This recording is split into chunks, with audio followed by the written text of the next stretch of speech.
జార్ఖండ్, జే అంటే 10, డి అంటే 4, టోటల్గా 14 Lok Sabha seats. SC reserve seats 14లో ఫస్ట్ 1 తీసుకుందాం.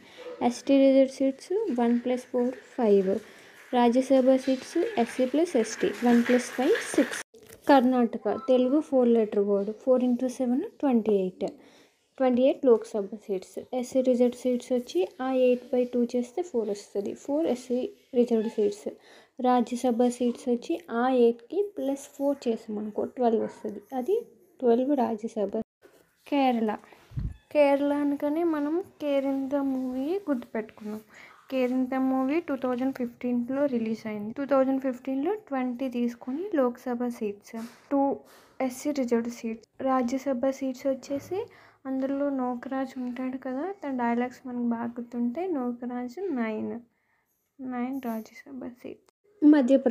మధ్యప్రదేశ్లో ఫస్ట్ ఎం, ప్రదేశ్లో P 13 + 16 29 Lok Sabha seats. SC reserved seats 4, ఇది గుర్తుపెట్టుకోవాలి. Next SC reserved seats Madhya Pradesh 5 word Telugu letter. Next Rajya Sabha seats 9 + 2 11. Maharashtra Telugu 4 letter word 4, ఎంహెచ్లో 8 48 Lok Sabha seats. SC reserved seats 3, ST reserved seats 4 Telugu letter word. Rajya Sabha seats వచ్చేసి మహారాష్ట్రలో రా ఉంది కదా, RA 18 + 1 19 రాజ్యసభ సీట్స్.